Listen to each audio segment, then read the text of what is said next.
Heeh. Kalau mau dimulai monggo, silakan. Ya, baik. Bismillahirrahmanirrahim. Assalamualaikum warahmatullahi wabarakatuh. Waalaikumsalam warahmatullahi wabarakatuh. Para ma'asyiral muslimin, jemaah sidang malam Jumat yang berbahagia. Iya. Masuk champion berarti ya kalau malam Jumat. Enggak ya? Sorry, sorry, sorry. Baik.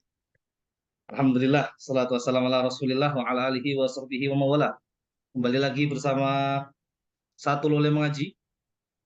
Kali ini insya Allah kita akan dibersamai oleh kakak. Ini kakak yang ada di surat Ar-Rahman. Oh enggak, Ding. Royhan itu bukan Ryan, salah ya. Mohon maaf.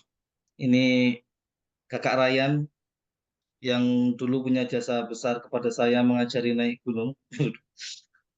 Moga-moga masih bisa istiqomah dan kayaknya tema yang disampaikan juga seputar itu.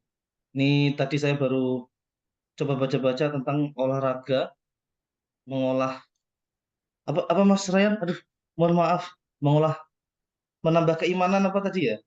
Iya, nih Apa ya tadi ya? Saya juga MC lupa. MC-nya minta maaf. Ini MC-nya tidak kompeten minta maaf. Menjaga kesehatan, menguatkan iman. Oh, menjaga kesehatan menguatkan iman. Oh iya. Ini kalau ayat ini bisa nyambung sampai ke Nabi Daud berarti ya. Yang dipilih pasukan Tolut melawan Jalut karena Allah beri kelebihan di ilmu dan jism. Jadi nggak cuma ilmu, dia punya kekuatan fisik. Karena kalau urusannya sampai sampai puncaknya syariat itu harus sampai fisik. Sholat malam aja fisik nggak kuat juga bisa lemah. Baik, mungkin daripada berpanjang kalam, langsung saja mengolah rasa. Oh enggak, salah, itu salah judul ya. Mengolah raga, kuatkan apa tadi? Aduh, aduh. Mohon maaf, mohon maaf. Oke, Menguatkan keimanan. Silakan Mas Raya. siap. Terima kasih Kakak Ade berarti ya panggilannya ya. Iya, iya. Iya nih ganti nih Pak Mustafa, jangan pakai Ustadz nih, bahaya nih. Posternya mengerikan, ganti kakak gitu loh.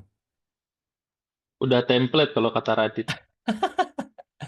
Ntar saya ini udah nongol belum ya? Sudah, Oke. Ini yang kelihatan apa nih? Udah ya? sudah. Ya, baik. Bismillahirrahmanirrahim. Ya, Assalamualaikum warahmatullahi wabarakatuh. Waalaikumsalam warahmatullahi wabarakatuh. Ya, alhamdulillahirabbil alamin.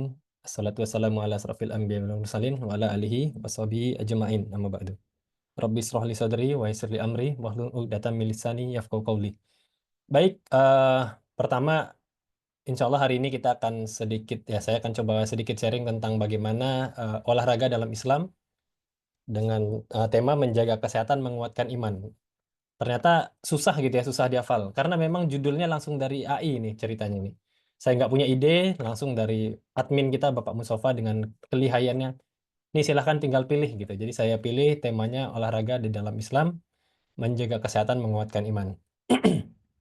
Baik, kenapa sih pertama memilih tentang olahraga? Ya karena yang gampang-gampang saja lah ya. Takutnya kalau bahasannya, misalkan, oh memilih temanya yang persiapan Ramadan, wah nggak punya ilmu saya di situ. Insya Allah Ustadz Ade nanti yang mungkin akan sharing di sana.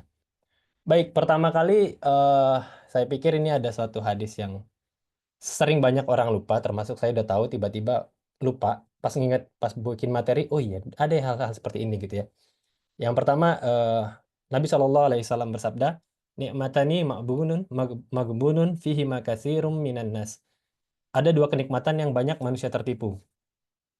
As-sihah wal farog, yaitu nikmat sehat dan juga waktu senggang. Nah, ini kita yakin ya, yang namanya kenikmatan itu sangat banyak gitu ya, tidak bisa dihitung lah. Cuman ada dua kenikmatan gitu yang disampaikan bahwa manusia itu sering tertipu di situ. Nah, di situ disebutkan orang itu tidak dapat dikatakan bahwa memiliki waktu senggang apabila orang tersebut dalam keadaan sehat. Misalkan dia punya waktu senggang, tapi dia tidak sehat, ya berarti itu bisa dibilang tidak memiliki kedua-duanya.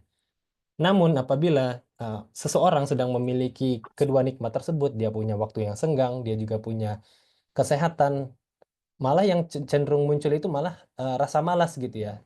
Banyak yang terjadi itu malah diisinya dengan cara yang tidak benar gitu ya. Ya, waktu itu kan kalau orang bilang ya itu ibarat pedang bermata dua gitu. Jika digunakan untuk kebaikan, maka baik pula. Sebaliknya jika digunakan untuk keburukan, maka dampak buruk tentu akan terjadi di kemudian hari gitu ya. Mungkin yang sering kita dengar apa tuh, yang tatkala Rabbmu mengatakan gitu ya, sungguh jika kamu bersyukur, pasti aku akan tambah nikmat kepadamu gitu ya. Tapi jika kamu mengingkari, maka azabku sangat pedih.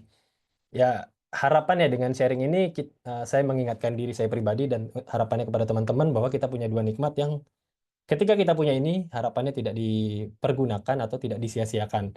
Ya, harapannya kita bersyukur di situ dan kita manfaatkan. Oke, itu pertama sedikit pembukaan tentang mengapa memilih ini. Nah, tadi yang disampaikan, saya memilihnya yang gampang-gampang saja, yang mubah-mubah saja, tidak seperti bapak-bapak yang lain. Jadi, olahraga. Nah, olahraga itu apa sih ya? Mungkin kalau kita nyebut dari hukum asal kaidah fikihnya gitu ya. Al aslu fil muamalah ibahah gitu ya. Al illa ay illa ayyadullu dalilun ala tahrimiha. Nah, intinya saya memilihnya yang gampang saja, saya memilih yang mubah-mubah saja. Harapannya kalau seandainya salah bisa langsung dikoreksi dan tidak terlalu berat gitu ya. Tapi eh, penting untuk diketahui mengenai olahraga. Eh, apa sih yang Islamnya memandang itu seperti apa gitu. Nah, ini mungkin yang pertama kali eh, yang namanya olahraga yang asalnya mubah itu bisa saja berubah menjadi haram apabila diwarnai dengan adanya maksiat kepada Allah Subhanahu wa taala. Nah, misalkan olahraga. Nah, ini kan kita teman-teman misalkan hobinya futsal, badminton, atau lari. Nah, apabila itu memperlihatkan aurat gitu ya. Nah, misalkan yang saya tahu eh, aurat laki-laki itu dari pusar sampai ke lutut gitu ya. Nah, apabila kita memperlihatkannya, ya itu menjadi haram. Jadi perlu berhati-hati juga kita dalam berolahraga ini. Jangan sampai olahraga yang tujuan kita untuk menyehatkan tubuh malah menjadikan itu haram. Yang kedua, apabila menimbulkan pertengkaran atau perkelahian. Ya, biasa nih, futsal nih. Niatnya main, niatnya seru-seruan, happy-happy gitu. Tapi giliran kesenggol dikit, bacok gitu ya. Atau kalau di grup senggol kawin, tapi nggak mungkin ya sesama laki-laki. Nah, hal-hal yang menimbulkan pertengkaran atau perkelahian ini harapannya kita berhati-hati gitu. Jangan sampai olahraga yang tujuannya sehat malah menjadi haram dengan timbulnya perkelahian, malah renggang gitu. Silaturahmi malah putus gitu. Mungkin itu. Yang berikutnya, apabila ini membuat lalai dari perkara yang wajib.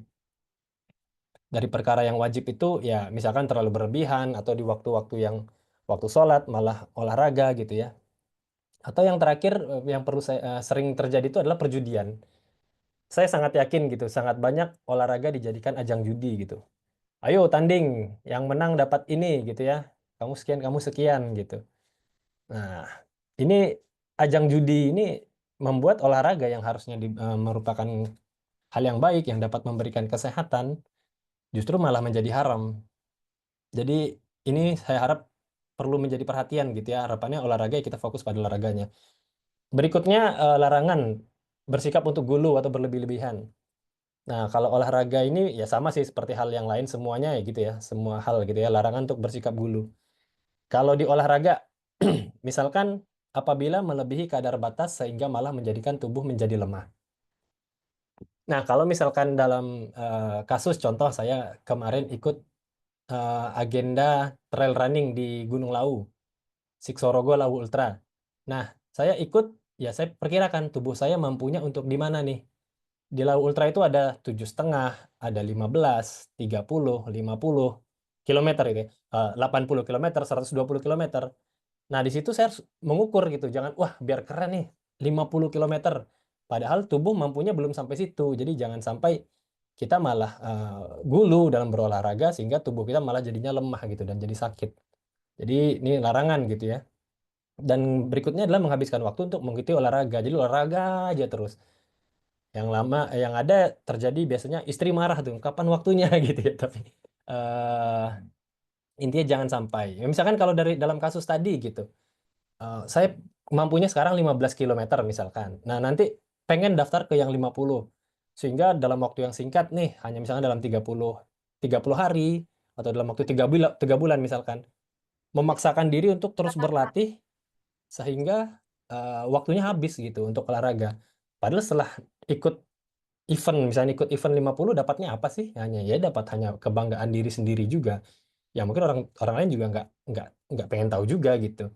Jadi jangan sampai olahraga yang bikin sehat ini malah menjadi buruk bagi diri kita pribadi gitu. Oh, ini ada chatnya nih. Ya baik, selanjutnya eh, tadi ada haram gitu ya. Tapi di sisi lain ibadah itu juga olahraga itu juga bisa menjadi ibadah gitu. Apabila diniatkan dalam perkara yang disyariatkan. Nah, anak ngelihat. Nah, di sini kita kalau olahraga, misalkan kita memiliki semangat gitu ya, untuk diniatkan gitu. Kita olahraga berniat harapannya kita memiliki tubuh yang sehat gitu. Karena setahu saya menjaga tubuh itu wajib gitu ya. Nah, olahraganya mubah gitu kalau kita bahas olahraga.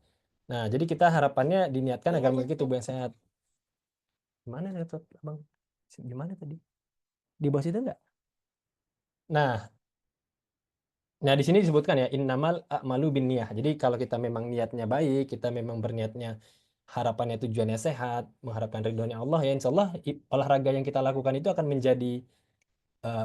menjadi ibadah gitu. Atau seperti yang kita tahu ya, kita sering dengar kalau katanya Nabi Muhammad SAW itu six pack gitu ya. Nah, kita pengen punya badan six pack agar mengikuti gitu ya. Semua hal yang mengikuti Rasulullah itu ittiba ya. Setahu saya itu juga sunnah dan tentunya akan berpahala. Mungkin itu sih sedikit gambaran tentang bagaimana Islam memandang olahraga itu sendiri. Dari sini apa mau di komen terlebih dahulu atau kita lanjutkan?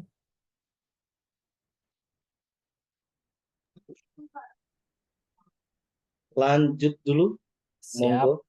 baik. Nah, tadi tentang Islam memandang tentang olahraga gitu ya. Kalau seandainya salah langsung dikoreksi ya, Ustadz Ade ya.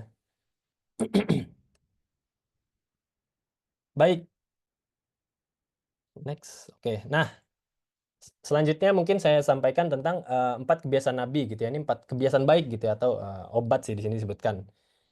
Inna khairu ma tadawaitum bihi al-ladud was-sa'ud wal hijamah wal masi. Nah, di situ disebutkan sesungguhnya obat yang paling baik untuk kalian gunakan adalah al-ladud dan al-sa'ud, al-hijamah dan al-masyi. Masyu ya. Nah, apa sih ini gitu ya? Nih harapannya nih kebiasaan baik yang mungkin kita bisa tiru untuk menjaga kesehatan kita. Jadi ini lebih pada bukan hanya bahasan olahraga ya, karena intinya kita menjaga kesehatan, menguatkan iman gitu ya. Pertama, aladut itu tentang mengkonsumsi hal-hal makanan, vitamin-vitamin yang menyehatkan bagi tubuh. Adapun tentang vitamin-vitamin bukan berarti vitamin ini ya, vitamin multivitamin, bukan berarti multivitamin tidak baik, tentu baik juga. Tapi kalau memang kita dalam kondisi normal-normal saja, tentu kita bisa memilih makanan-makanan yang memiliki kandungan-kandungan yang baik, menggunakan makanan buah-buahan gitu ya, atau sayuran atau seperti apa. Jadi kita memasukkan vitamin gitu dalam hal ini ya apa sih buah-buah yang memiliki kandungan vitamin yang baik, punya kandungan mineral, asam amino atau apapun yang lainnya sehingga tubuh kita ini pada dasarnya diberikan makanan yang baik dan sehat gitu. Itu pertama tentang al-ladud. Nah, berikutnya as-saud gitu ya. Nah, as-saud itu adalah menghirup udara dengan bernafas secara dalam agar peredaran nafas dan peredaran darah lancar. Ya, mungkin gitu ya. Jadi nafasnya diatur dengan pelan, dalam, dan itu baik. Karena kalau kita bernafas secara pelan dan secara dalam, itu tubuh akan memberikan refleks atau memberikan instruksi, yuk santai yuk, ini kita lagi dalam kondisi yang rileks gitu. Sehingga ketika kondisi tubuh rileks, tentu akan memberikan hasil yang tubuh juga jadinya sehat gitu, tenang, tidak tidak apa ya, tidak sakit lah mungkin sederhananya gitu. Nah, tapi kalau di satu sisi kita malah pelan tapi napasnya kencang.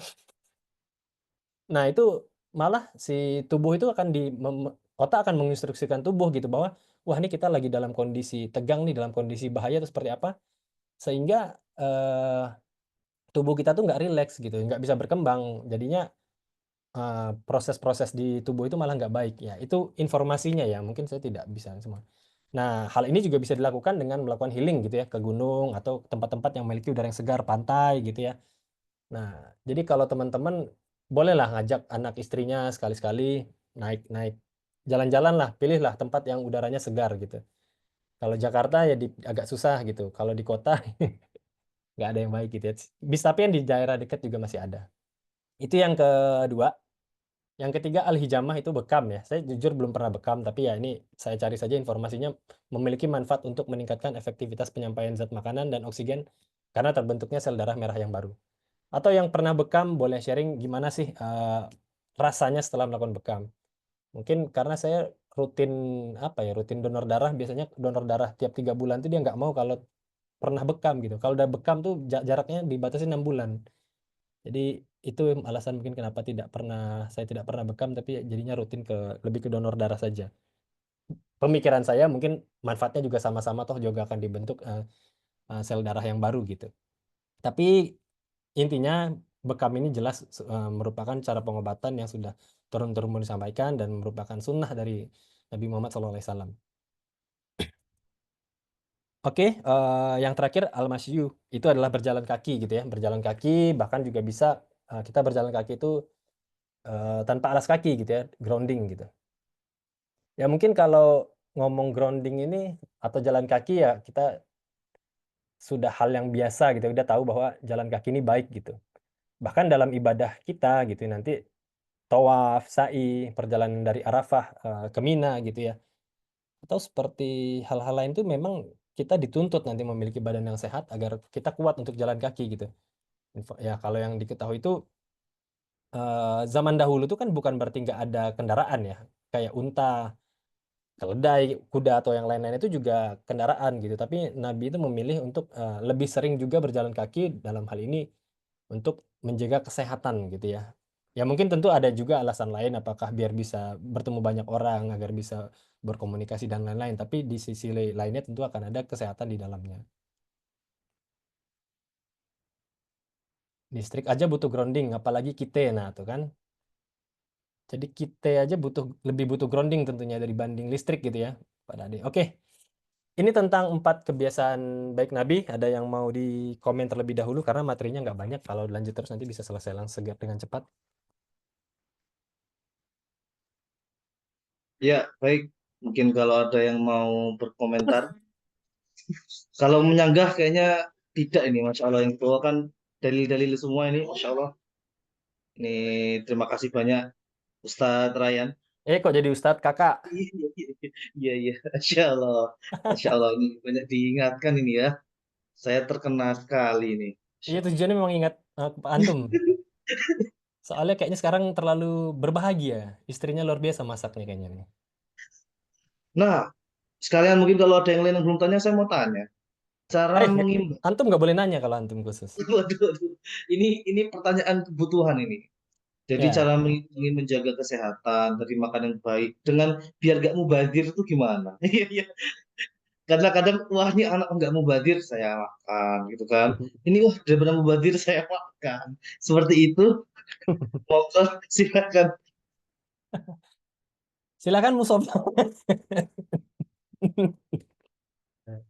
Caranya beli freezer atau kulkas yang gede deh. Berarti berarti selalu makan yang ini ya, makan yang lalu terus ya tadi. Waduh, waduh. Beli freezer, beli kulkas, beli microwave ya. Biar bisa diangetin. Ya, ya jadi perkara makanan berlebih itu ya memang pasti ya hampir semua keluarga ngerasain gitu ya. Ini di komen juga ada yang komen kan.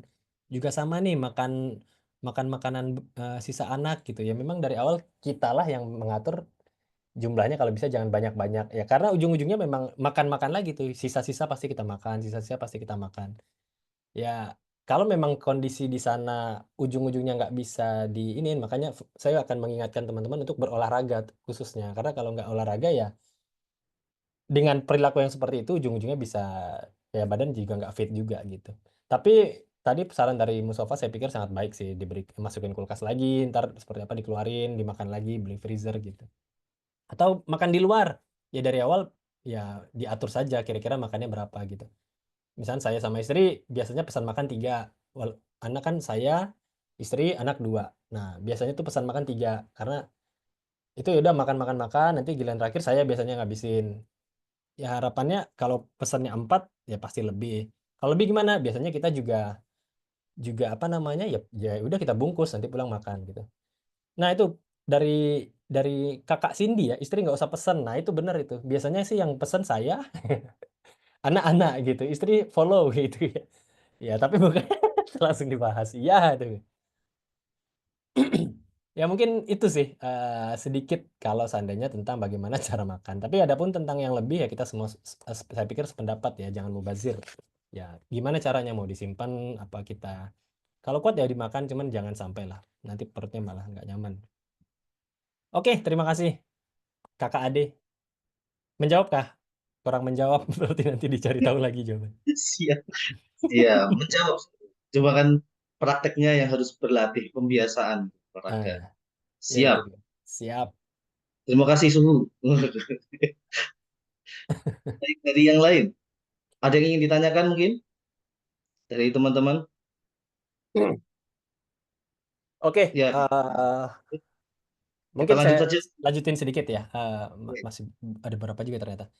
Ya ini hal yang sering kita tahu ya, al mu'minul qawi khairun wa habbu ilallahi minal mu'minid dhaif. Mukmin yang kuat lebih baik dan lebih Allah cintai daripada mukmin yang lemah gitu ya. Wa fi kullin khair, dan pada keduanya ada kebaikan. Nah, intinya pengen apa ya? Pengen menyampaikan bahwa mukmin yang kuat itu lebih baik ya. Baik. Khair gitu ya. Dan lebih Allah cintai daripada mukmin yang lemah. Nah, cuman kekuatan apa sih yang dimaksud gitu? Apa sih, Bang? Datang lagi nih. Tos dulu dong. Udah. Kan udah di sini. Ya, kekuatan apa sih yang dikatakan kekuatan itu apa gitu. Nah, kekuatan itu yang paling pertama itu adalah iman gitu. Nah, jadi perlu kita harus ingat bahwa kekuatan yang paling utama itu adalah itu iman gitu. Nah, iman itu angka 1. Misalkan kita sebut iman itu angka 1. Nah, kekuatan berikutnya misalkan ada namanya kekuatan ekonomi. Nah, maka tambahin nolnya jadi 10 lah. Berikutnya ada lagi kekuatan fisik gitu ya. Fisik kita kuat nih. Maka menjadi 100. Atau kekuatannya ditambah lagi ada kekuatan ilmu. Nah, maka menjadi 1000 Benar gitu. sekali. Abang jangan di sini jangan gitu dong. Jangan ganggu kalau mau di sini aja. Ini abang ke kebun aja. Kalau ini diam bang. Ya, intinya semakin banyak, kalau kita semakin banyak nolnya itu kan adalah faktor penunjang gitu, seberapa banyak kekuatan yang dimiliki oleh seseorang gitu. Nah, ketika kita punya banyak kekuatan, ya harapannya kita bersyukur, fisik kuat, kita bersyukur. Punya ekonomi yang baik, ya alhamdulillah kita bersyukur. Punya ilmu gitu ya, teman-teman di sini semuanya punya ilmu dan luar biasa gitu ya. Harapannya tentu kita bersyukur di situ. Nah, karena misalkan kita punya kekuatan yang banyak tapi kita nggak punya iman ya satunya hilang gitu, berarti jadi nol gitu. Ya kita yakin lah banyak kasus gitu ya di negeri misalkan orang punya ilmu nggak punya iman gitu ya, kita bisa lihat-lihat lah bagaimana informasi-informasi itu di mana kok tega gitu ya, misalnya ada orang korupsi lah, menggunakan jabatan dengan semena-mena dan lain-lain, atau orang punya badannya kuat gitu nggak punya iman, wah jadi pembuli gitu kan, ditindas menindas rakyat yang lemah, nah, misalnya seperti itu. Atau punya ekonomi kuat nggak punya ilmu, nah, malah buka kasino atau seperti apa gitu kan, atau uangnya dikasih-kasih ke apa buat perilaku-perilaku yang nggak benar yang bisa merusak. Jadi eh, saya perlu mengingatkan diri saya kembali gitu ya bahwa kekuatan yang paling utama itu kekuatan iman gitu ya. Ya harapannya mari kita perkuat iman kita. Kasino ini ya. Ya mungkin di situ terus. Nah, bagaimana sih tentang olahraganya Rasul gitu kan? Tadi kan kita bahas tentang kebiasaan. Kebiasaan baik Rasul itu dalam menjaga kesehatan apa sih ya? Tadi disebutkan 4 ya, al-ladud, as-saud, al-hijamah, al-masyu. Nah, di sini kalau tentang olahraga ya saya yakin semuanya tahu gitu ya. Di sini saya kutip saja, segala sesuatu yang di dalamnya tidak terdapat zikrullah atau mengingat Allah gitu ya, merupakan perbuatan yang sia-sia seperti senda gurau dan permainan. Kecuali 4 hal. Nah, ini kecuali 4 hal. Yang pertama senda gurau suami dan istri gitu ya. Jadi jangan lupa untuk senda gurau kepada istri-istrinya ya Pak ya. Jadi jangan malu-malu gitu, ntar kalau udah di rumah malah lebih malu-malu, jaim-jaim malah kurang waktu gitu. Justru senda guraunya bersama suami dan istri gitu ya, malah menjadikan bukan hal yang sia-sia gitu ya. Lanjut melatih kuda. Nah ini tadi olahraganya adalah kuda, memanah dan juga mengajarkan renang. Jadi inilah yang saya yakin kita sering dengar bahwa olahraga Nabi itu melatih anak gitu ya. Jangan lupa untuk melatih anak kuda, memanah, mengajarkan renang gitu. Ya ini kalau kita tahu memang masalahnya saya pribadi juga bukan melaksanakan hal-hal seperti ini, tapi hal yang menarik kenapa kok Nabi menyampaikan bahwa mengajarkan anak renang gitu. Padahal kalau mengingat kondisi di sana itu kan gurun ya, nggak ada air gitu. Kok berpikir untuk malah mengajarkan anak untuk berenang gitu. Ya saya pikir Nabi memang punya pandangan yang visioner gitu bahwa Islam itu akan menyebar ke seluruh seluruh semesta gitu, seluruh bumi. Jadi memang alhamdulillah misalkan sampai di Indonesia kita punya banyak sungai, ada kolam renang sehingga kita jadi bisa melakukan eh, itu renang gitu ya. Kalaupun berenang itu di kesehatan sendiri memiliki, kalau orang sakit biasanya syaraf kejepit atau yang lainnya itu pasti olahraga yang disarankan adalah renang karena informasinya renang itu seluruh badan gerak tapi dalam kondisi yang seimbang gitu, nggak minim impact gitu ya, tidak ada hentakan sehingga sangat baik untuk nafasnya juga dan lain-lain. Adapun tentang memanah yang saya tahu kan dia lebih ke apa tubuh bagian atas gitu kan, sementara untuk yang berkuda itu tubuh bagian bawah. Mungkin kalau kita mengikuti ketiga-tiganya tuh kayak paket lengkap gitu loh, kita secara badan itu dilatih semua, mungkin seperti itu. Cuman mohon maaf saya pernah beberapa kali ikut memanah, nggak apa belum mencintai kali ya, itu bidiknya nggak pernah kena gitu, jarang-jarang kena, jadi belum dapat ininya. Kalau ada pun tentang berkuda mohon maaf belum. Tapi nanti silahkan di sesi tanya jawab atau yang lainnya bisa teman-teman boleh sharing kalau punya pengetahuan yang lebih. Ya ini tadi olahraga Nabi yang pertama di situ ya, memanah, berenang, berkuda. Oh ini juga disampaikan Umar ya, Umar bin Khattab menyebutkan ngajari anak-anakmu berenang, memanah dan naik kuda. Terus ini berjalan kaki tadi juga disampaikan ya. Kasrotul khuto ilal masajid. Perbanyaklah langkah kaki menuju masjid. Terus saya pernah tahu dua lainnya yang itu adalah gulat. Nah, ini kisah Nabi Muhammad SAW itu bergulat dengan Rukanah gitu ya. Rukanah apa? Ya, Rukanah gitu ya. Yang saya tahu itu kisahnya Nabi itu bergulat gitu ya. Ayo ini kalau kamu bergulat denganku dan kalau aku menang kamu mau untuk apa namanya memeluk Islam, mungkin seperti itu. Ya hasil alhamdulillah Nabi dengan kelihayan beliau bisa menang gitu. Namun ketika kalah, kalau nggak salah ada cerita, wah kok bisa gitu kan, maukah aku tunjukkan yang lebih luar biasa gitu tentang Nabi, kayak kalau nggak salah memanggil pohon gitu, ayo pohon mendekat gitu ya, pohon yang mendekat setelah itu balik. Tapi yang terjadi malah Rukanah ini ingkar lah mungkin seperti itu. Malah menyatakan wah Nabi ini adalah penyihir, jadi malah seperti itu. Tapi setelah kejadian Fathu Makkah gitu ya, setelah pendudukan kota Makkah, Rukanah ini akhirnya memeluk Islam. Itu tentang bagaimana Nabi juga bergulat ya. Kalau kita lihat di apa apa sih tempatnya Kak Khabib gitu ya, kayaknya mereka sangat concern gitu tentang bergulat gitu. Apakah ada kaitannya dengan mereka melakukan hal seperti ini atau tidak, kurang tahu juga gitu. Itu berkuda unta ya, untanya belum kudanya belum ketemu. Oke, berikutnya lari. Nah, ini lari ya, olahraga yang saat ini lagi ngehits gitu, lagi ngehits. Nabi itu pernah kisah lari gitu ya. Nabi itu kalau yang saya tahu tuh dalam suatu perjalanan bersama Aisyah gitu ya, radhiyallahu anha, eh, melakukan lomba lari gitu. Oh, silahkan rombongan jalan duluan. Setelah itu Nabi ngajak Aisyah gitu untuk berlari gitu.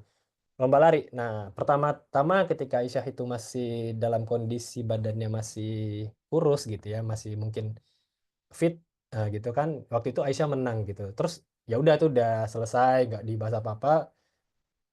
Ada perjalanan kembali, nah itu bertanding lagi gitu kan, diajak lagi. Nah, saat itu mungkin Aisyah badannya udah membesar atau seperti apa. lumrah ya itu bagi ibu-ibu. Jadi ibu-ibu jangan khawatir kalau badannya kenapa menjadi lebih besar. Tetap cantik, tetap yang terbaik di mata suaminya tentunya. Nah, di situ akhirnya Nabi menang gitu. Ketika menang disampaikan bahwa ini adalah balasan dari kekalahanku yang dulu. Jadi Nabi itu lucu gitu ya. Beliau tetap bersenda gurau bersama istrinya gitu. Kok kepikiran gitu balas dendam lari gitu ya. Saya pikir itu hal yang menarik gitu ya. Lumrah apakah cuma ibu-ibu? Kayaknya bapak-bapak nggak terlalu signifikan sih biasanya. Kecuali mungkin ya mungkin ini olahraga Nabi Muhammad gitu ya. Silahkan, apakah mau di komen lagi atau seperti apa ini? Saya masih ada nggak ya? Kayaknya tinggal 2 slide lagi dan itu 1 slide lagi kayaknya. Mau nanya boleh, Pak Aden dan Pak Ryan. Langsung Asal saja. pertanyaannya mudah. Enggak, ini lebih ke sejarah sih. Nah, itu terkait bergulat bener deh. Karena sekarang kan aku juga mulai ngajarin anak-anakku gulat ya. Karena kayak gulat itu memang ngajarin power dan memang harus dari kecil gitu.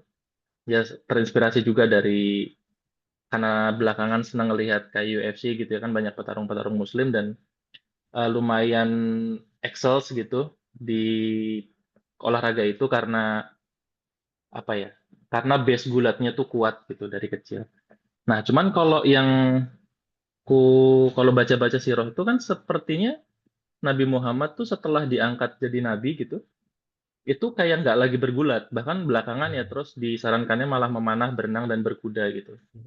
Nah, apakah memang bergulat itu ada kayak batas waktunya, ataukah memang sebenarnya Nabi Muhammad setelah menjadi nabi dengan segala macam kesibukannya itu masih menyempatkan diri untuk bergulat atau seperti apa itu mungkin apa ya bisa diberikan pencerahan gitu. Gitu sih. Eh, Memang aku mendengar tentang Nabi bergulat itu hanya tentang kisah Rukanah ini sih. Apakah setelahnya itu ada pertanyaan tadi? Jujur belum pernah baca atau belum pernah dengar. Ya, mohon maaf nih, keilmuannya masih cetek ini. Mungkin teman-teman yang lain yang punya pengetahuan lebih boleh silahkan untuk sharing juga, bisa membantu jawaban dari pertanyaan Mustafa ini. Oh iya iya, concernku itu sebenarnya jadi penting nggak sih itu ngajarin anak gulat gitu sih sebenarnya. Lebih ke situ. Apakah ya udah fokus ke memanah berenang berkuda aja gitu. Mungkin itu aja concernnya. Kenapa menanyakan hal ini gitu. Kalau kalau dirasa pada dasarnya baik dan kita punya niat yang baik sih, aku berpikir ya kembali lagi sih ya. Selama niatnya ditujukan ke situ, ya tetap baik-baik saja. Tapi kalau seandainya tentang yang disampaikan memang hanya memanah, berenang dan berkuda. Tapi benar sih bahwa gulat itu memang punya hal yang sangat baik gitu ya. Cuman menurut pandanganku karena gulat itu agak, kalau misalkan memang digeluti itu agak rawan di apa namanya? Di mungkin auratnya lah, atau yang kedua tentang bisa malah melukai badan karena segala sesuatu yang sampai merusak tubuh itu kan setahuku nggak boleh gitu ya. Mungkin ada kekhawatiran di sana gitu kalau memang jatuhnya ke olahraga gitu. Jadi kalau jatuhnya olahraga ya beda, kalau jatuhnya memang berperang ya beda cerita gitu. Jadi belum bisa beri jawaban nih. Penting mana gitu ya. Kalau seandainya disebut diajarkannya 3, aku sih berpikir memang ketiga. Cuman kembali lagi pada dasarnya suatu hal yang mubah itu kan bisa kembali menjadi ibadah apabila memang diniatkan dengan hal yang baik gitu. Mungkin baru sampai situ nih pengetahuanku. Mantap, mantap, mantap. Thank you, Pak. Ada lagi? Baik, izin Nah, masuk, izin Ade mau masuk. nambah nih. Waduh, waduh. Ini mungkin ada sedikit apa ya tambahan. Jadi kalau kita lihat manfaat dari Nabi yang menunjukkan untuk berenang, memanah, berkuda tadi kan, ya itu memang baik. Cuma kalau setahuku kayak berkuda dan memanah tuh ada adab-adab yang harus dipelajari dulu. Makanya nanti Hmm. anak-anak kecil itu sangat tidak disarankan, apalagi anak SD. Dulu kan Hmm. sempat booming SD ada ekstra memanah lah, ada yang sudah berkuda. Tapi sebenarnya itu belum belum masuk usianya. Hmm. Usia yang mereka mampu mendapat amanah, apalagi manah itu agak bahaya sebenarnya. Kalau yang relatif aman buat anak SD itu berenang. Nanti ketika mereka masuk balik, barulah masuk ke tema memanah dan berkuda. Jadi memang ada tahapannya. Terus untuk bergulat mungkin bandingannya daripada bulu tangkis mungkin ya, mungkin gulat. Waduh. Oh, enggak juga. Ini cuma biar kalau dibandingin sama yang berenang mana berkuda tadi kan itu jelas hadis. Kalau bergulat itu kan itu Nabi nggak menyebutkan ya, hanya aktivitas sekali dan tidak dilakukan. Ya mungkin nggak sampai setinggi itu harusnya, nggak sampai level memanah berenang berkuda. Cuma kalau namanya anak SMA nggak tahu, anak SMA itu tenaganya besar sekali. Bergulat ini bisa jadi untuk exit energinya mereka. Mereka itu kayak itu kalau nggak dikeluarkan tenaga segede itu mungkin bisa dampaknya bahaya itu. Ya kalau anak SMA-nya ada yang energinya berlebih sekali, kasih saja bergulat. Dan apalagi kalau anak kecil ya, Tempel, tadi tempel. memanah berkuda aja harus ada catatan. Kalau bisa diselesaikan dulu adab-adabnya terkait dua itu. Baru apalagi bergulat. Yang penting sesuai ini aja, sesuai prosedur ya kalau bahasa SOP gitu. Oh ya, kalau berenang mungkin biar nggak kayak matahari maghrib ya, supaya nggak tenggelam. Kan dia tenggelam matahari. Biar bisa. Oh, mohon maaf, lanjut aja. Itu Lanjut. matahari fajar deh, baru mau Oh, naik itu. iya, iya, iya, iya. Silakan, silakan. Lanjut. Ya, terima kasih tambahannya Kakak Ade. Jadi ternyata memanah sama berkuda itu juga kalau berkuda terutama ya itu memang ada adabnya gitu ya karena memang berurusan langsung dengan kuda kita ya, gitu ya. Perlu menjalin komunikasi gitu. Dan kalau nggak salah dengar memang orang-orang yang overaktif itu sangat baik ketika dilatih berkuda gitu. Karena katanya ada keteraturan ketika sedang ini. Saya mah biasa pakai gear sepeda. Daripada tawuran mending partai. Siap. Bapak Reza tolong diganti namanya. Ya. Oke, sebentar izin minum.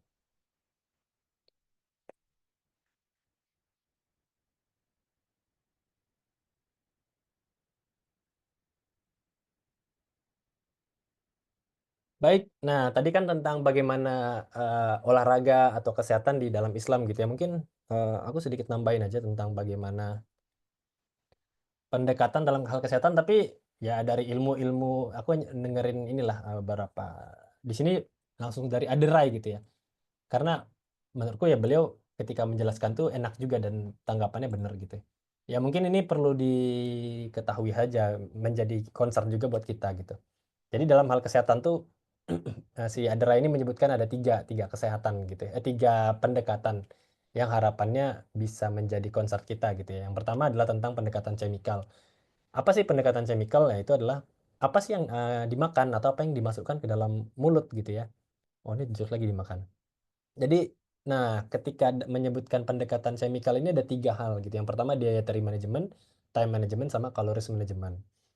Dietary ini apa? Itu adalah pola makan dan bagaimana dan menu makanan. Ya, saya pikir banyak lah ya, banyak banyak hal yang kita semua bisa cari di situ. Kalau misalkan siapa Dokter Zaidul Akbar gitu malah memberikan banyak tawaran makanan gitu ya dalam bukunya di JSR ya, Jurus Sehat Rasulullah gitu. Ya, atau pola makan. Nah, kalau disebutkan sekarang kan lagi ngehits apa namanya intermittent fasting gitu ya, bagaimana mengatur jendela makannya tidak lebih banyak dibanding jendela tidak makan gitu. Kalau katanya biasanya orang itu hanya nggak makan ketika misalkan jam 9 malam sampai jam 4 gitu. Jadi jam 5 misalkan paling hanya sekitar 8 jam gitu. Sementara dalam 24 jam berarti ada berapa? Ada 16 jam yang malah makan. Nah, jadi saran beliau adalah intermittent fasting. Ya, sebenarnya kita juga sudah ada yang namanya apa namanya puasa Senin Kamis atau malah puasa Daud gitu ya. Ya itu salah satu bentuk bagaimana mengatur pola makan kita gitu ya. Nah, atau time management ya itu waktu makan tadi ya. Ya dipilih jangan makannya menjelang tidur gitu. Nah, itu sangat tidak baik. Waktunya malah mau diproses malah kitanya tidur sehingga nggak terproses dan baik gitu. Calories management ya mengatur jumlah yang masuk dengan yang keluar gitu. Kita makan terus ya kita nggak tahu cara ngeluarnya seperti apa. Mungkin itu. Yang kedua tentang pendekatan struktural atau mekanikal. Nah, ini adalah apa yang digerakkan melalui badan. Nah, di sini fokusnya sebenarnya olahraga. Nah ini jujur baru pengen aku apa?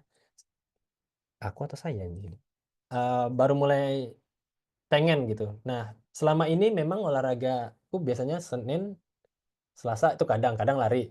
Tapi yang rutin Kamis futsal, Jumat badminton, Sabtu badminton ya. Kurang lebih 3 lah yang rutin. Larinya di antara itu. Cuman semua olahraga yang disebutkan tadi itu adalah cardio exercise gitu atau melatih otot jantung. Nah, berarti di sini ada satu bentuk olahraga yang sebenarnya penting tapi malah belum dilakukan gitu. Di situ adalah resistance training. Nah, itu adalah untuk melatih otot rangka. Jadi sebenarnya itu penting gitu. Nah, kalau disebutkan gitu ya, katanya gitu ya, kalau orang sudah umur 40 tahun gitu, nah itu kita tuh akan mulai merasakan gitu yang namanya penurunan massa otot gitu, 1% setiap tahunnya. Nah, setiap 1% massa otot kita berkurang, maka fungsinya itu akan berkurang 1-3%. Misalkan dulu kuat jalan, sekarang pelan, atau naiknya tangga jadi makin berat gitu, dan lain-lain. Intinya ada penurunan lah, penurunan massa massa otot tadi akan berdampak ke banyak hal. Nah, itu sebenarnya dan massa otot tadi ketika kita melatih massa otot yang terangsang kekuatannya tulang gitu. Nah, dari dulu aku juga berpikir apa ya biar tulang tuh aman apa sih? Bayangannya dulu oh makanan, makanan, makanan, kalsium, kalsium. Ternyata enggak gitu. Dengan kita melatih otot, maka tulang kita juga ikut terangsang. Jadi itu ternyata penting buat bukan after 30 pun 100%. Nah, ini saya dengarnya 40 apa 30 ntar tinggal dicari ya. Kalau saya sih udah ngerasa penurunan sih di umur di 30. Apa jangan-jangan bener after 30 ya sudah mulai merasa turun soalnya ini. Ya, eh, lanjut. Terus berkurangnya tadi seperti apa? Misalkan dengan berkurang tadi bisa kan berkurang juga 3-5% gitu. Informasi 3-5% kekuatan otot. Jadi kekuatannya sendiri pun akan berkurang dengan 1% turun tadi. Atau bisa berkurang 8-10% speed atau eksplosif gitu ya. Kalau speed itu kan kalau orang lari itu ya memang endurance-nya kecepatannya berapa gitu kan. Lalu kalau tentang apa namanya eksplosif itu apa sih? Kalau futsal kita kayak lebih gerak cepat gitu. Badminton juga yang dibutuhkan lebih ke eksplosif gitu, bukan dia rutin bergerak. Nah, itu ternyata penting gitu dan ujung-ujungnya apa ya itu tulangnya melemah gitu. Masa otot tidak bisa diraih dari makanan ya. Setauku nutrisinya memang memang makanan. Cuman agar dia bisa menjadi otot atau dia itu harus dirangsang dengan olahraga gitu. Karena kalau tidak, ya dia hanya mengkonsumsi makanan doang atau malah ujung-ujungnya bukan ke otot jatuhnya malah ke lemak gitu. Jadi sepengetahuanku memang butuh makanan untuk menjadi nutrisinya tapi tetap harus olahraga untuk merangsangnya. Tapi ada ini kan, ada Reza sebagai apa namanya firefighter terbaik di Indonesia gitu. Nanti bisa sharing lah yang lagi ahli-ahlinya olahraga nih. Bapak Reza ganteng ya. Bukan Reza firefighter aja namanya, lebih lebih ikhlas saya.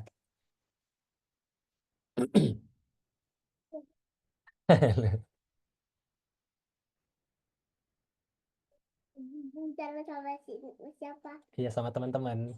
Dah. Ya, mohon maaf lagi banyak ini nih.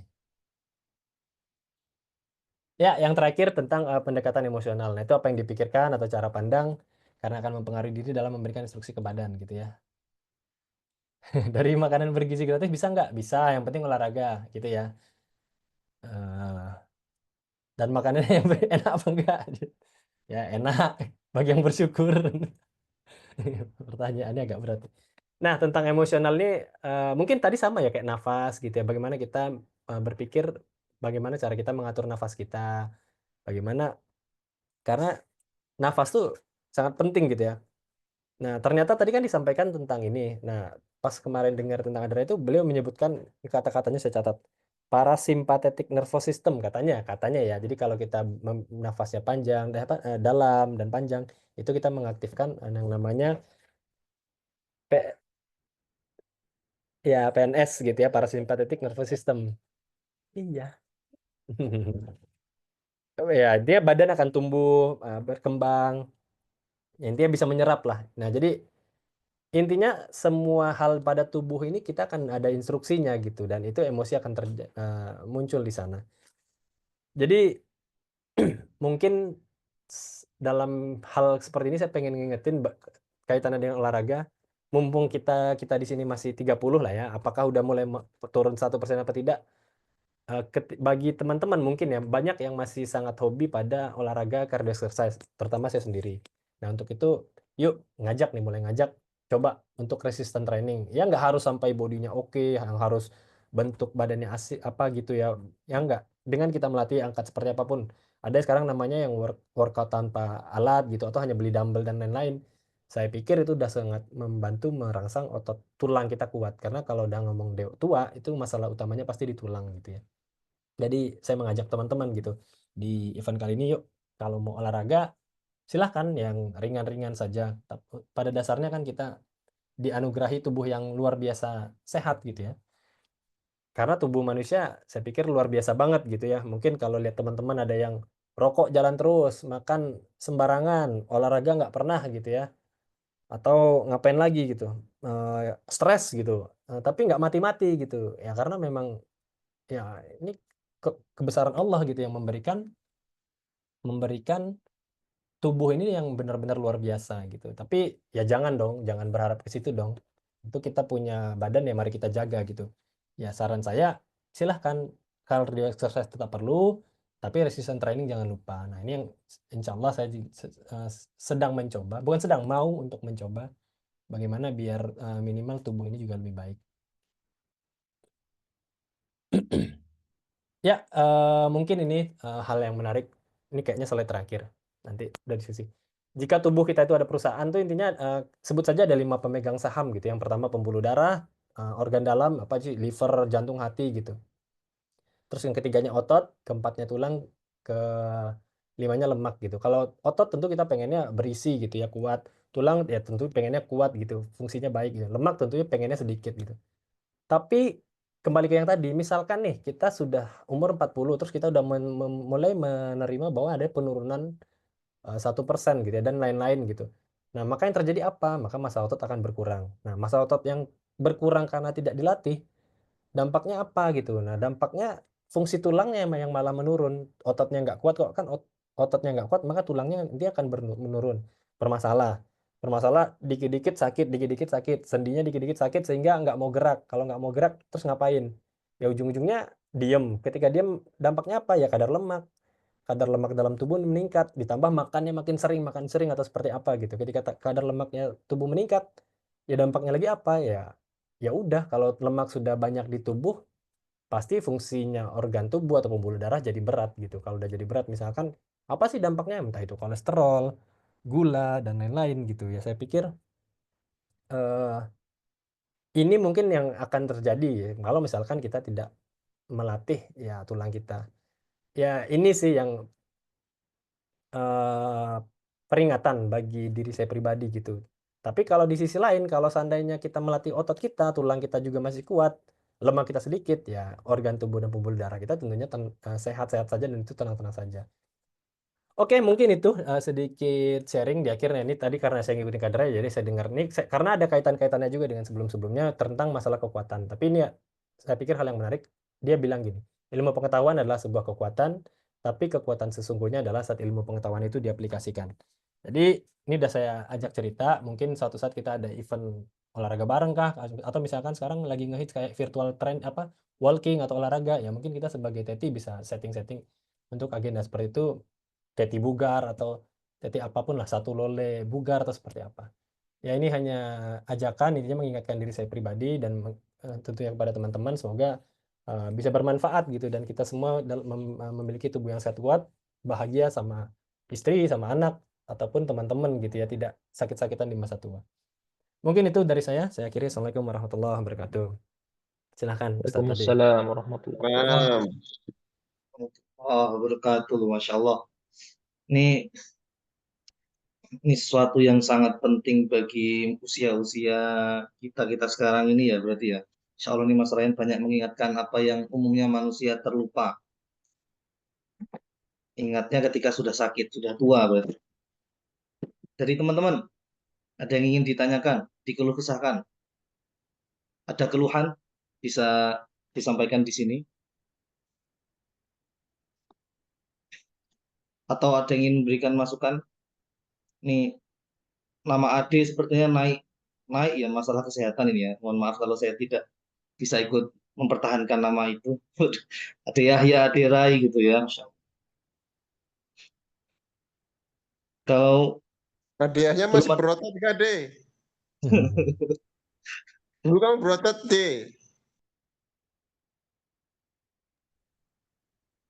wah ini lagi suaranya belum masuk nih Mas Ade. Yahya itu artinya hidup. Mas Ade yang hidup. Baik, sembari menunggu. Kalau masih nunggu boleh nanya. Oh, silakan. Kalau yang lain belum ada ya, tak masuk ya. Ini terkait tadi kayak pembentukan massa otot dan lain-lain itu kan aku sempat tahu kalau ada ada segitiga emasnya ya kalau mau membentuk otot atau sehat gitu, yaitu tidur, makanan dan olahraga. Malah katanya dari segitiga itu, yang segitiga kan ada 3 sudut gitu ya. Yang sudut atasnya itu tidur. Itu kayak makanya tidur itu lebih penting dibanding makanan dan olahraga. Teorinya begitu, banyak kan kalau kita dengar-dengar apa ya, apa kayak influencer kesehatan atau apa gitu. Nah, cuman kayak kontradiktif kalau ngelihat hidupnya Nabi ya. Hidupnya Nabi itu kan malah kayaknya tidurnya sedikit. Malah kalau buat kita sholat malam itu sunnah, buat beliau kan wajib gitu. Kayaknya tidurnya sedikit banget gitu. Tapi sampai beliau tua, badannya tuh kayak masih berotot, masih fit, masih sehat gitu. Nah, itu sebenarnya pola yang baik tuh seperti apa sih? Karena kalau saya pribadi, kalau membaca-baca, terus saya sering baca kitab sirah juga, jadi kayak, ini yang bener pola tidurnya tuh gimana ya gitu. Kayaknya nggak pernah ada anjuran buat dari Nabi gitu, tidurlah yang banyak gitu. Gitu kan kayak nggak pernah ada. Gitu aja sih paling untuk didiskusikan. Ya, mungkin sebelum ke yang lain nih pandanganku aja ya. Nanti tentunya ada teman-teman yang lebih ahli bisa sharing gitu. Mungkin memang sih kalau di dunia itu nyebutnya tidur gitu, tapi menurutku sih concern utamanya sepakat juga bahwa sebenarnya yang dipilih itu adalah istirahat menurutku kata-kata yang lebih tepat gitu. Jadi sebenarnya yang dibutuhkan tubuh tadi kalau masih menyangkut 3 tadi apa tadi? Tidur, makanan sama olahraga gitu. Menurutku kata tidur itu akan lebih baik jika diganti dengan kata istirahat gitu. Karena kan memang haknya tubuh kita juga bahwa ada diberikan istirahat gitu. Nah, tidur yang dimaksud tadi menurutku adalah istirahat. Cuman seberapa banyak? Nah, ini yang sebenarnya juga tidak punya referensi, tapi aku yakin ya kalau Nabi menyebut tidak terlalu banyak istirahat atau tidak banyak tidur, berarti memang sebenarnya kita nggak, menurutku ya, kita memang nggak butuh juga tidur sampai 8 jam gitu. Atau mungkin 6 jam juga dikatakan sudah banyak. Jadi pandanganku pada dasarnya yang namanya istirahat tetap butuh gitu. Cuman tinggal seberapa banyak sih istirahat itu dibutuhkan. Nah, itu yang menjadi, aku sendiri nggak punya angka ya bahwa oh 5 jam nih yang bagus, 4 jam nih yang bagus gitu. Tapi pada dasarnya yang namanya tubuh kan selalu bisa memberikan sinyal. Tinggal kita mau mau baca sinyal tubuh tersebut apa tidak.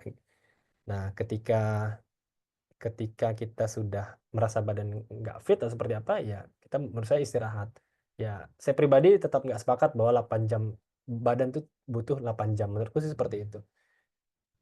Jadi ya diatur, intinya tubuh butuh istirahat, tapi tentunya tidak sebanyak itu. Adapun tentang berapa jam, nggak berani bilang karena nggak punya referensi juga.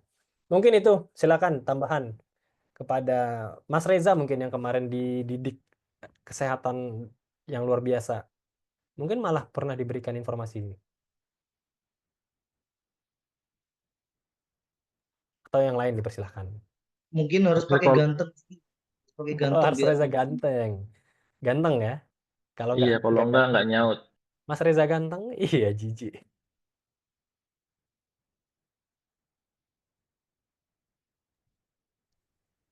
Nah itu, oh Fani menyampaikan tidur cukup 4 jam nggak? Almarhum Presiden Habibie cukup kan? Nah ya itu informasinya, almarhum Presiden kita ya Habibie tidurnya hanya 4 jam gitu. Dan sepertinya cukup-cukup saja gitu. Atau mungkin Mas sebelum ada tanggapan Mas Mustafa mau menanggapi? Enggak, itu aja tadi. Eh, cukup sedikit. Mungkin aku apa ya? Kadang kita mau ngikutin keseluruhan sunnah Nabi gitu.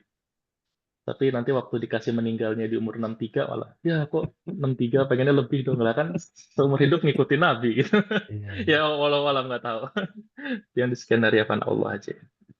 iya. Jadi pengen nanya ke Mustafa boleh nggak? Waduh, gimana?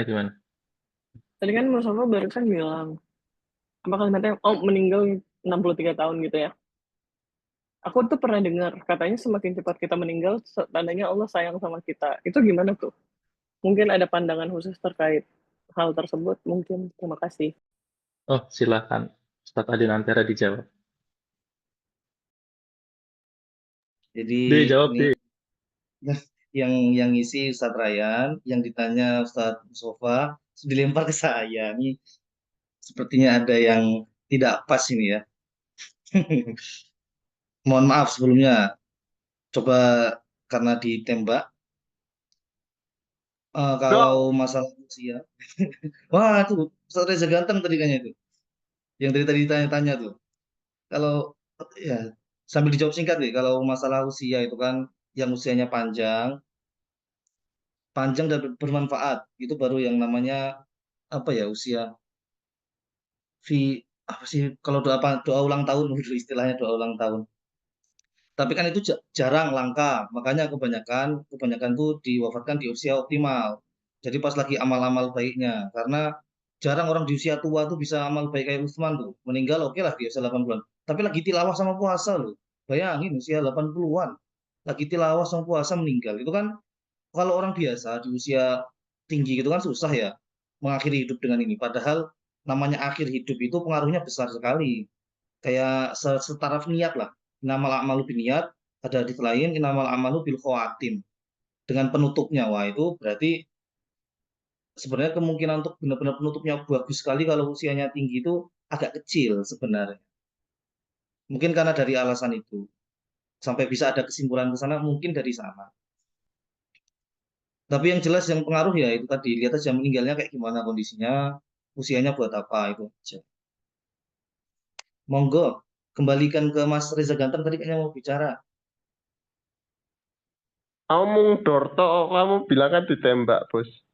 Tak dor. Kalau dari aku kan, yang ku pahami sih nggak ada kaitannya ya antara disayang Allah sama apa ya, sama apa namanya, sama usia Sama gitu. Karena kan umur. usia juga Nggak ada, sudah ditentukan juga kan. nggak Dan ada hadisnya kalau kan? Hadis. kalau ada yang tua, bener kata Ade tadi, ada yang tua itu berkah. Bahkan ada ulama, maaf lupa namanya, tapi beliau tuh kayak baru hijrah di usia 80, itu ngerasa udah telat tapi nggak apa ya, nggak menyerah gitu. Sampai nulis kitabnya terkenal tapi aku lupa karena ulamanya lupa jadi kitabnya lupa. Itu sampai meninggal di usia 103 atau 104 gitu. Jadi 20 sekian tahun itu buat nulis kitab yang masih kepake sampai sekarang. Jadi kelihatannya nggak ada. Dan itu kalau semakin mungkin kalau sebelum balik beda cerita ya dia. Karena kan belum di ini ya, belum ada dosa-dosanya gitu. Tapi kalau di luar itu sih kelihatannya tidak ada karena sudah di set juga kan usia kita sebenarnya berapa. Nah, tapi karena semuanya misteri ya, jadi kita nggak bisa nebak-nebak. Jadi nggak usah terlalu dipikir. Gitu. Oh, ada yang mau bertanya itu Mbak Fani itu, angkat tangan. Silahkan Mbak Fani. Halo, Assalamualaikum. Next Waalaikumsalam. pertanyaan ya. Next pertanyaan ke Pak Ustadz Ryan nih, kan lagi ngomongin tentang olahraga ya. Saya jadi pengen tahu, misal nih, masih menyambung yang sebelumnya juga tentang kesendirian berarti ya. Misalkan meninggal pasangan, misalkan kita nggak ada yang tahu umur ya. Nah, misal perempuan deh, kita ngomongin perempuan dulu kali ya. Misalkan perempuan ditinggal suaminya meninggal. Yang saya pelajari, ada yang bilang gini ya, ketika suaminya meninggal, sebaiknya perempuan itu tidak menikah lagi, sebaiknya. Once dia memilih akhirnya menikah lagi adalah ketika nanti, misalkan si perempuan ini masuk ke dalam surga, di surga nanti dia harus memilih tuh, mau bersama suami yang pertamanya atau suami keduanya. Apakah benar seperti itu, Pak Ustadz? Itu yang satu. Yang kedua, jikalau yang laki-laki nih, kalau laki-laki kayaknya nggak apa-apa kali ya, misalkan ditinggal istri yang meninggal, terus kan dia emang secara di agama kita poligami itu hal yang diperbolehkan ya, berarti di surga ya dia bisa lebih dari satu dengan maksimal 4, seperti itu. Apakah kita bisa melogikakan hukum yang ada di dalam Islam seperti demikian atau tidak? Mungkin Pak Ustadz yang bisa memberikan pencerahan. Sekian, terima kasih.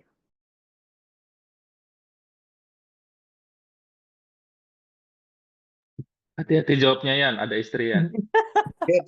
Ini pertanyaan bahaya sekali. Ya, silakan, silakan. Ini bisa Silakan. nge-kick, di-kick dulu bisa kan ini? Bisa nge-kick kan gimana caranya ini? Mau kukik kalau nggak berani. Ya, pertama tentang yang pertama, yang kedua tadi mohon maaf nggak terlalu ingat. Tentang kalau seandainya suaminya meninggal gitu ya, apakah sebaiknya tidak menikah lagi gitu? Karena kalau seandainya apa namanya?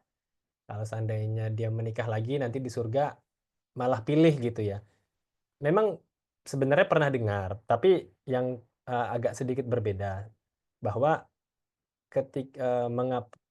lupa siapa sih ada istri Nabi yang memang tidak menikah karena merasa suaminya itu sudah sangat baik.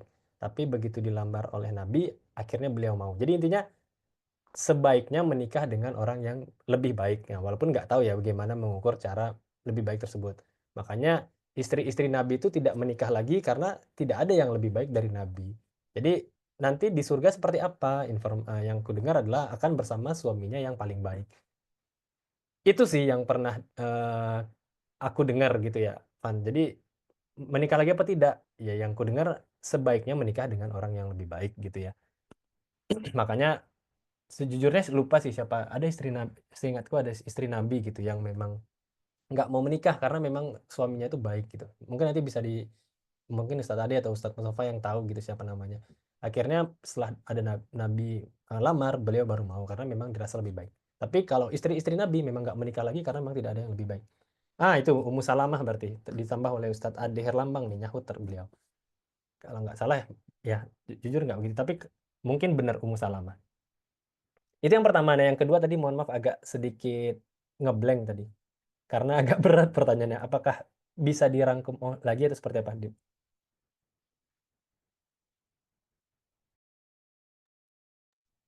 Gimana yang pertanyaan kedua? Rani, Mbak Fani, salah. Oh, kalau kayaknya udah cukup sih. Kalau dari aku cukup. Tapi monggo kalau misalkan ada teman-teman lain yang mau menanggapi atau menanyakan lebih lanjut terkait hal itu, karena aku ngangkat tangan karena ada pertanyaan topik lain sih. Menindaklanjuti yang tadi. Berarti mungkin teman-teman yang lain ada yang mau menambahkan terlebih dahulu terkait pertanyaan Fani tadi. Mungkin Paling itu Herlambang aja. itu udah Itu memberikan aja. sedikit masukan, mungkin punya pengetahuan yang lebih bagaimana tentang kisahnya.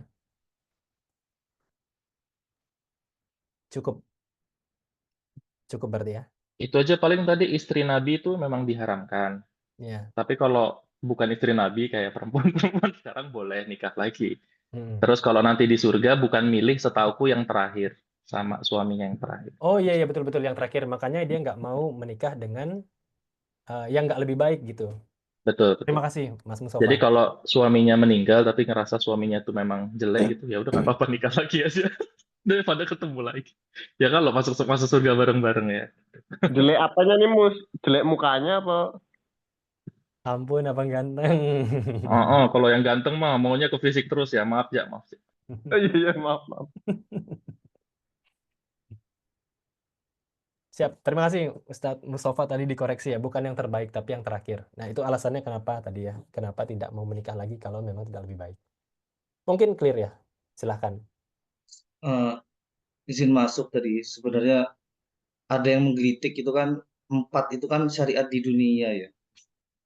Kalau di akhirat udah cukup lah kita ditahan-tahan di azab di dunia, kalau di akhirat jangan dibatasi lagi lah. Iya iya iya iya iya iya, itu udah beda level kalau di akhirat ya. Di dunia kan tenaganya terbatas, kemampuan terbatas, di akhirat harusnya nggak ada batasnya kalau laki-laki. Sama beda, laki-laki sama perempuan tuh beda. Ayat-ayat yang dicari di surga beda antara laki-laki sama perempuan. Jadi maksudnya Ade bisa lebih dari 4, Van. Jangan diperjelas. Aduh. Aku pakai headset kok. Nah, terus nggak dengar. Itu Fani mau tanya lagi mungkin. Oke, topik lanjutan ya, Pak Ustadz ya. Tadi kan udah nih orang kita anggaplah kalau di level kita orang tua ya, gitu. Misalnya orang tua kita salah satu meninggal, tanpa menyinggung siapapun di forum ini ya guys. Ini pertanyaan literally memang kepikiran dan ingin ku tanya dan dengar jawabannya dari Pak Ustadz malam ini. Nah, kita mulai. Jadi gimana kalau misalkan kita sebagai anak nih udah kehilangan orang tua kita salah satunya. Lalu orang tua kita menikah lagi, tapi kita nggak terima hal itu terjadi, apalagi terutama misal ibu kita yang ditinggal oleh ayah gitu. Lalu kita akhirnya mengeluarkan kata-kata kasar nih, menyinggung. Tapi kan yang namanya orang tua langsung kayak, ya ampun kamu anak durhaka gitu. Ada statement seperti itu. Itu gimana ya? Apakah memang kita sebagai anak memang seharusnya diam, bertahan, dan tidak melawan agar tidak disampaikan sebagai anak durhaka atau bagaimana Pak Ustadz? Mungkin itu ya follow up question-nya. Terima kasih.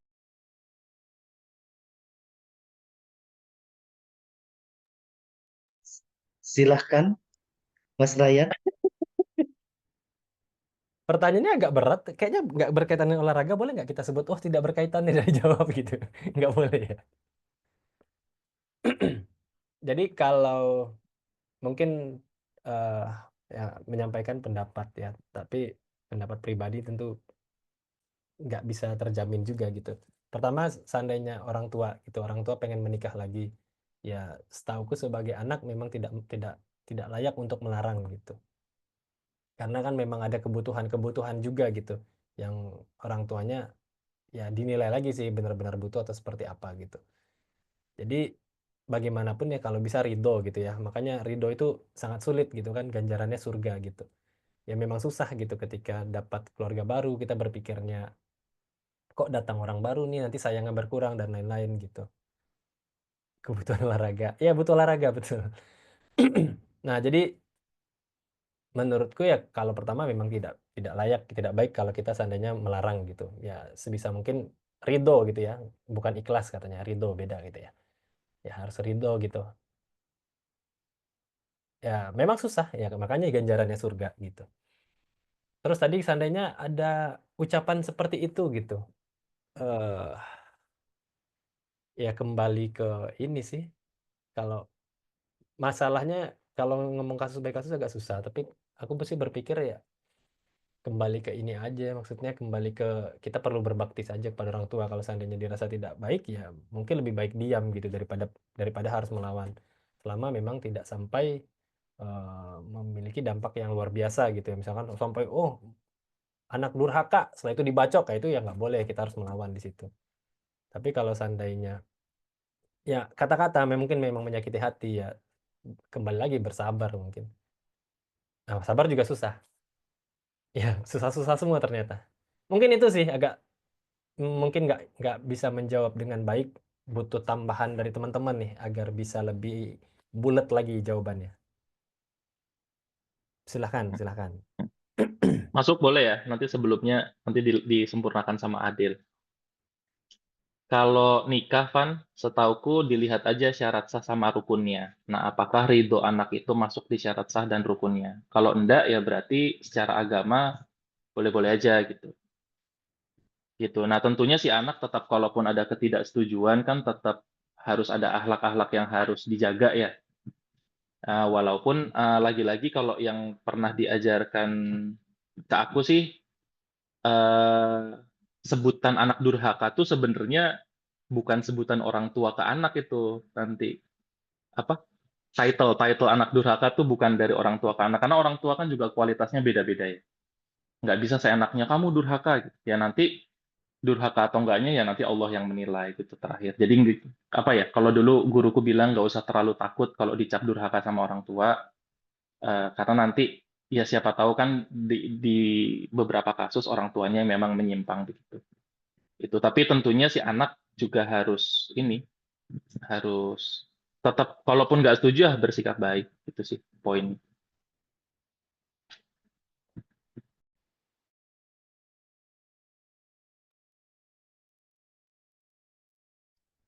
Ya, mungkin dikembalikan lagi ke Mas Ryan. Oh, tadi disuruh menyempurnakan apanya ini, Mas? Waduh, waduh, Masya Allah. Oh iya, Menyempurnakan agama deh. iya, iya, iya. Waduh, waduh, waduh. Karena udah setengah biar jadi satu gitu ya. Waduh. Ini mungkin kalau kalau ini kan kaitannya syariat itu kan selain masalah fikih ya, ada masalah hikmah sebenarnya. Ini nggak cuma orang tua tuh bebas nggak sih, boleh nggak sih nikah lagi. Jadi kan ada mempersiapkan anaknya juga harus siap. Kayak gimana kalau kok dia butuh ya harus dijelaskan. Termasuk misalnya ini agak sensitif kalau laki-laki kok perlu, emang kenapa sampai perlu tambah? Itu kan bisa dibahas, nggak tiba-tiba, nggak tanpa babi bu, walaupun sebenarnya nggak ada syarat sah, nggak ada syaratnya izin istri itu nggak ada. Waduh, ini jangan dipakai ya, jangan dipakai, mohon tidak dipakai sembarangan. Nggak ada masuk dalam rukun sama sekali. Tapi kan kita nggak cuma bicara fikih, ya ada hikmah juga. Jadi biar biar inilah gimana kalau masalah fikih itu ada yang di atasnya lagi, hikmah gitu ya, biar ini siap enggak dan sebagainya, biar baik semua. Kayak gitu kan bisa didiskusikan baik-baik. Kalau anak nggak siapnya di mana kan bisa diskusi.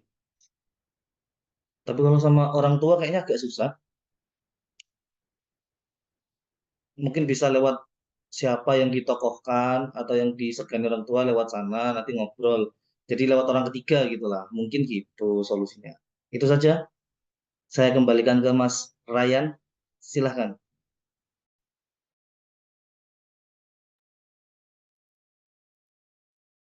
Sudah cukup?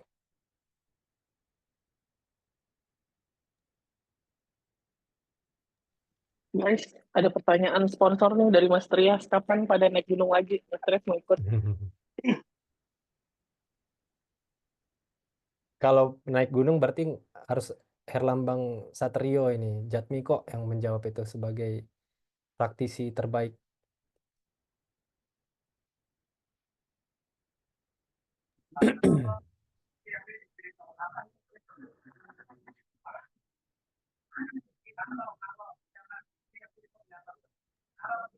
Lagi di gunung kah, deh? Suaranya belum masuk. Iya. Nanya nih. Halo. Masuk. Ya tergantung teman-teman. Siap. Berarti tergantung teman-teman. Kalau seandainya teman-teman mau, ya bisa kita atur gitu ya. Nah, Kalau saya seandainya. nih tuanya. Jangan, nanti tersesat. Apalagi kalau berbabu. Ya, insya Allah nanti kapan-kapan kalau ada ya. Kalau terdekat, aku insya Allah ini tanggal 22 agenda ikutan event coast to coast gitu ya, lari di pesisir pantai Parangtritis. Mungkin Ustadz Ade kalau ada waktu, bolehlah saya mampir kali. Kalau saya ada waktunya. Tanggal 22 bulan ini. Oh, Di ngeri mana juga ya? ya. Tritis ngeri juga ya. Di Parangtritis. Waduh, sorry. Pinggir pantainya aja, pinggir pantainya. Siap. Berarti cukup sih. Dari aku sepertinya sudah cukup. Nggak ada lagi yang ingin di-share. Baik. Mungkin kalau dari teman-teman ada yang ingin ditanyakan, karena yang di-share mungkin sudah cukup. Tapi kalau yang ditanyakan, kalau masih ada, sekarang pukul 21.18. Ini Mas Ade Yahya juga belum bersuara ternyata dari tadi.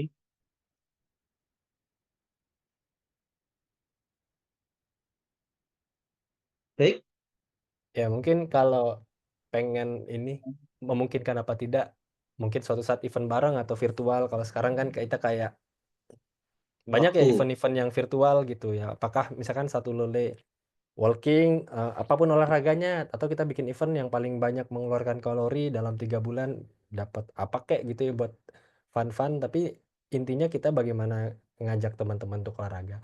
Kan kita bisa sekarang ada di Strava gitu ya. Ya, ntar bisa lihat ada yang mau lari-lari, badminton, workout seperti apa. Intinya siapa yang ngeluarin kalori saja, jadi nggak usah kaku. Ini harus lari, harus jalan, harus naik gunung gitu. Intinya yang mau mengeluarkan kalori ya kita hargai. Ya mungkin kepikiran kalau seandainya salah satu bentuk follow up dari ya sharing seperti ini. Tapi nggak harus juga sih. Tapi mungkin itu ide dari aku. Mungkin itu. Terima kasih banyak. Mohon maaf apabila dalam penyampaian kata banyak yang salah. Itu aja dari saya. Assalamualaikum warahmatullahi wabarakatuh. Waalaikumsalam warahmatullahi Waalaikumsalam warahmatullahi wabarakatuh. Ini nggak pakai kata-kata penutup gitu kah? Apa tadi sudah kata penutupnya itu? Kata penutupnya langsung dari ini biasanya MC Dari yang pemateri biasanya. biasanya Biasanya MC biasanya yang merangkum yang gitu. itu Langsung. kalau MC kafaratul majelis kalau MC. Ya udah nanti aku yang bacain nggak apa-apa gantian.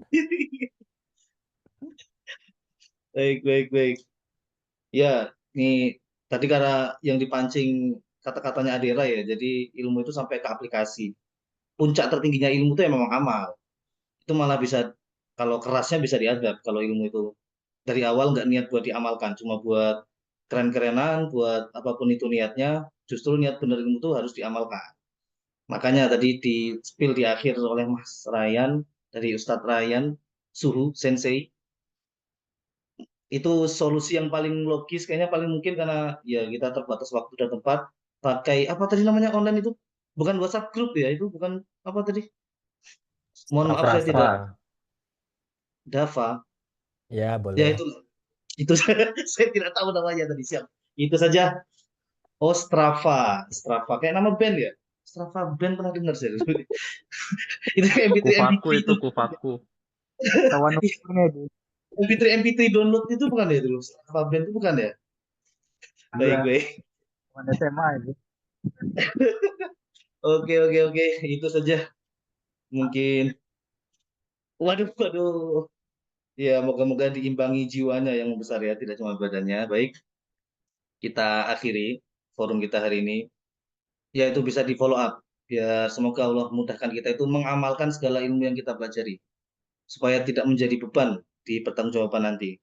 Seperti kata-kata Bang Adirai tadi. Masya Allah. Kita cukupkan. Oh, udah segitu doang? Iya, mohon maaf. Sudah, sudah segitu Mungkin doang. ada ini deh, pengumuman dulu deh. Oke, sesi pengumuman. Sesi iuran, Ini sesi... bukan, Bukan, nggak ada iuran. bukan. Insya Allah sesi selanjutnya akan dilaksanakan 2 minggu dari sekarang, tanggal 20, yaitu dengan tema, karena itu tepat sebelum Ramadan ya.